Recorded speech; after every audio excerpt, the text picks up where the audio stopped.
Hello बच्चों, very good morning बेटा।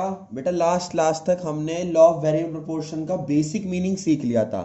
आज हम लॉ ऑफ वेरिएबल प्रोपोर्शन को पूरा डीप में करेंगे बेटा, ए टू जेड जितना भी वो कंप्लीट टॉपिक है उसे अच्छे से करेंगे। ठीक है बेटा। तो मैंने आपको बताया था कि लॉ ऑफ वेरिएबल प्रोपोर्शन होता क्या है। मैंने कहा था कि हर एक मशीन की एक ऑप्टिमम कैपेसिटी होती है। उस कैपेसिटी से ऊपर जब वो मशीन जाती है, मतलब उस पर लोग बढ़ते हैं, काम ज़्यादा करने वाले लोग ऐड होते ही चले जाते हैं, तो उसे हम क्या बोलते हैं बेटा कि थोड़े टाइम बाद प्रोडक्शन कम होने लग जाता है। तो लॉ ऑफ वेरिएबल प्रोपोर्शन है क्या बेटा, सुनो। According to law of variable proportion, according to law of variable proportion,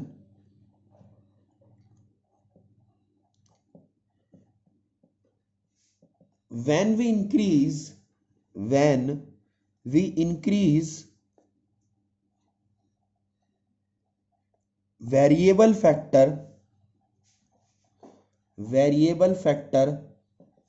with fixed factor. बेटा आपको पता होना चाहिए कि वेरिएबल फैक्टर कौन से हैं। मैंने कहा था वेरिएबल फैक्टर वो फैक्टर होते हैं जो शॉर्ट रन में चेंज हो जाते हैं, ठीक है।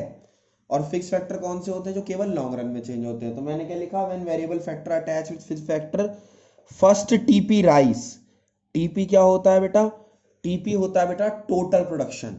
First TP rise, then rise at lower rate, then rise at lower rate, यानी लोअर रेट पे बढ़ता है, and then starts falling, and after that it will start falling, वो गिरने लग जाता है। ठीक है बेटा, इट विल स्टार्ट फॉलिंग, क्योंकि एक मशीन पे आप 4 लोग पहले काम कर रहे थे, अब आप उस पर ज्यादा करवा रहे हो, मतलब कि एक उसकी कैपेसिटी है। तो पहले तो टोटल प्रोडक्शन तेजी से बढ़ा, फिर बहुत धीरे बढ़ा, और फिर स्टार्ट हो गया गिरना। ठीक है बेटा। अब इसके लिए आप एक टेबल बनाना।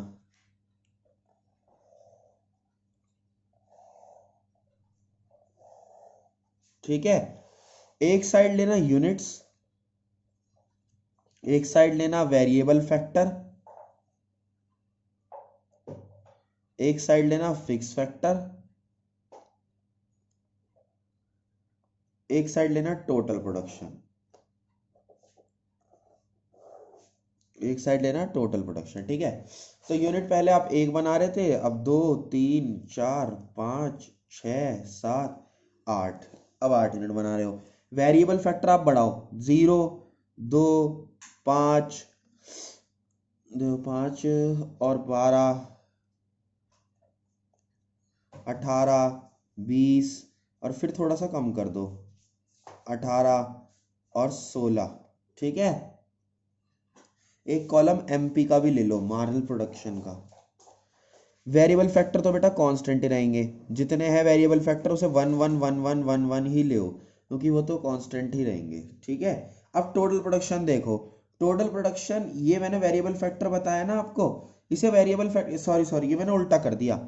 वेरिएबल फैक्टर की जगह ये टोटल प्रोडक्शन वाली बात है, वेरिएबल फैक्टर को यहाँ ले लो, क्योंकि यूनिट जो टोटल प्रोडक्शन है ना, वो पहले बढ़ रहा है, तेजी से बढ़ रहा है, फिर गिर रहा है, और फिर गिरने लग गया है। मतलब पहले तेजी से बढ़ रहा है, फिर थोड़ा स्लो बढ़ रहा है ना। इस वजह से, क्योंकि देखो यहां से यहां तक ये 7 यूनिट बढ़ा था, और यहां से यहां 6 बढ़ा, इसका मतलब स्लो हो गया इसका रेट। वेरिएबल फैक्टर को ऐसे बढ़ाना कि आपने एक एक करके वेरिएबल फैक्टर को इंक्रीज किया है। ठीक है, आपने वेरिएबल फैक्टर को इंक्रीज किया है, तो एक एक करके बढ़ाना। अब देखो मार्जिनल प्रोडक्शन, मार्जिनल क्या होता है, टीपी के चेंज।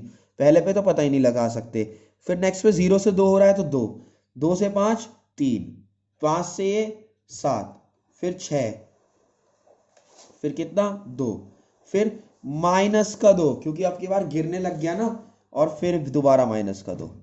तो देख रहे हो, पहले टोटल प्रोडक्शन बढ़ रहा था, फिर गिरने लग गया। ठीक है। तो एक अजम्पशन बेस्ड कर्व बनाओ नॉर्मल, वो कर्व बनेगा ऐसे। ठीक है, यानी ये टोटल प्रोडक्शन है बेटा, और ये मार्जिनल प्रोडक्शन है। मार्जिनल प्रोडक्शन गिर रहा है क्योंकि पहले बढ़ा था, फिर धीरे हो गया, और फिर नेगेटिव भी हो गया। और टोटल प्रोडक्शन क्या है बेटा, सीधा ऊपर गया, और फिर धीरे धीरे धीरे धीरे गिरने भी लग गया। तो इसका मतलब क्या है बेटा, स्टेज 1 में, इसके नोट्स मिलेंगे तो आपको समझाने के लिए, स्टेज 1 में देखो यूनिट 1 से लेके क्या नाम है, 4 तक टीपीपी बहुत तेजी से बढ़ा, इसे बोलते हैं इंक्रीजिंग रिटर्न। क्या बोलते हैं इसे, इंक्रीजिंग रिटर्न। दूसरे में देखो 4 से 5 और 6, 4 से 6 के बीच ना यूनिट टीपीपी बढ़ तो रहा है लेकिन लोअर रेट पे, तो इसे बोलते हैं आपकी डिमिनिशिंग रिटर्न, कि भैया बढ़ तो रहा है लेकिन स्लो रेट से बढ़ रहा है, काफी स्लो से, तो ये डिमिनिशिंग रिटर्न हो गई। सही है। और फिर लास्ट में देखो 6, इसके बाद 7 और 8 यूनिट पे गिरने लग गया है, यानी कि 7 से 8 यूनिट पर टीपीपी स्टार्ट्स फॉलिंग, तो इसे बोलते हैं भैया नेगेटिव रिटर्न। तो ये है लॉ ऑफ वेरिएबल प्रपोर्शन पूरा का पूरा।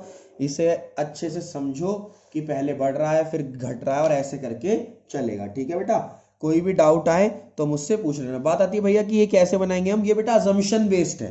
कैसे है, अजम्पशन बेस्ड। हमने ये लॉ को समझाने के लिए लिया है और ये कर्व भी हमें अजम्पशन बेस्ड पे ही बनाना है। क्या करा हमने, पहले थोड़ा सा बढ़ा दिया टीपी, फिर कम कर दिया और फिर धीरे धीरे गिरा दिया। ठीक है बेटा, वेरिएबल फैक्टर में चेंज लाए, फिक्स्ड को कांस्टेंट रखा, टीपीपी बढ़ा और टीपीपी से एमपीपी हम निकाल सकते हैं क्योंकि टीपी के चेंजेस ही एमपी होता है बेटा। तो इसे इसका स्क्रीनशॉट ले लो आप। मैंने आपको साथ साथ इसलिए नोट करवाया ताकि आपको ज्यादा समझ आए, और कोई दिक्कत आती है तो आप मुझसे पूछ लेना। ठीक है बेटा, थैंक यू सो मच।